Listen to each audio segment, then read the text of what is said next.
Joe Mills here at 180 Health and Fitness Edinburgh and Berlin. I'm one of the personal trainers in Edinburgh.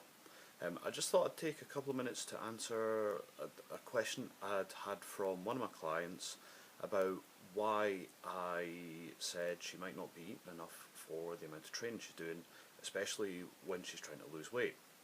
This confused her, essentially because you see so many things, I think, in the media about these diets based around fasting, the 5-2 ones, the big ones come out recently.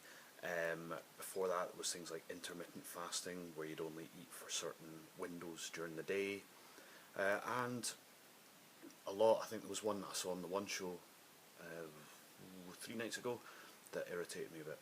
It was about someone with type 2 diabetes trying to get them to lose the weight and obviously recover from the diabetes on an 800 calorie a day diet that was 3 or 4 shakes a day plus a meal.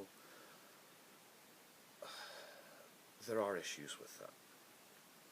Things like that can work short term, but if you're training a lot, this particular person does 3 sessions a week with me, plus at least 1 long, intense boxing class, plus potentially quite a bit of walking as well. And they're not the only one that does this sort of level of training. I've got a couple of other people that train 5 to 6 times a week and see me once or twice within that number as well. So the biggest issue that seems to come up for some of these, and it's more females than males in my experience, is almost trying to starve yourselves thin. Just sticking to the old adage, eat less, move more, and the weight will fall off and everything will be great.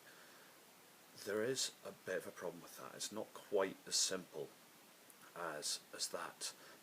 I'd say, maybe to keep it as simple as possible, eat less or move more.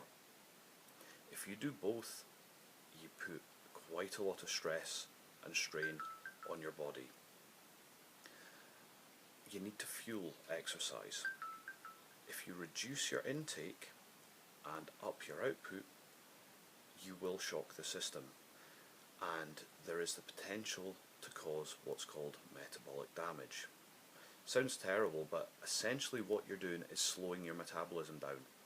Your body goes, I can't function on this low level of calorie input, so I need to find a way to do it.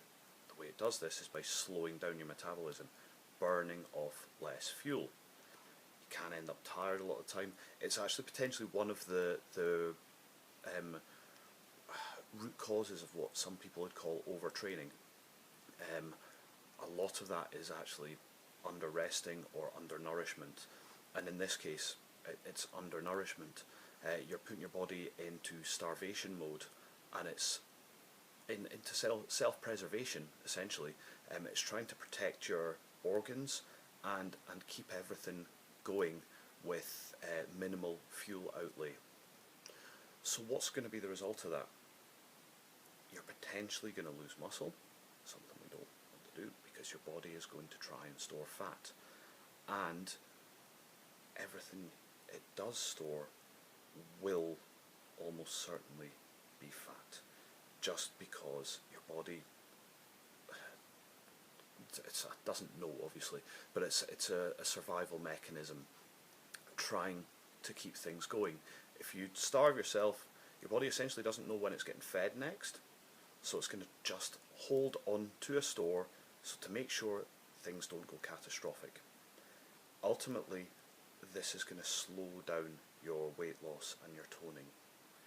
It means there's a delicate balance. Yes, you want to be in a calorific deficit to lose fat and lose weight, but you can't go to too much of an extreme. Okay, it's a balance. The easiest way to work this out is to get yourself a sort of steady, stable, consistent diet for, and by diet I mean diet as in what you eat, not going on a diet, for a few weeks, and to get to the point where your weight is stable. And then you start looking to reduce calories, and I discussed earlier that I generally try and do that with carbohydrates to start with, and then slowly reduce that and bring things down. It needs to be sustainable, and it needs to be quite slow as well. You don't want to have a rebound effect. You don't want to lose a load of weight and then put it all back on again. Okay, hope this helps. Cheers.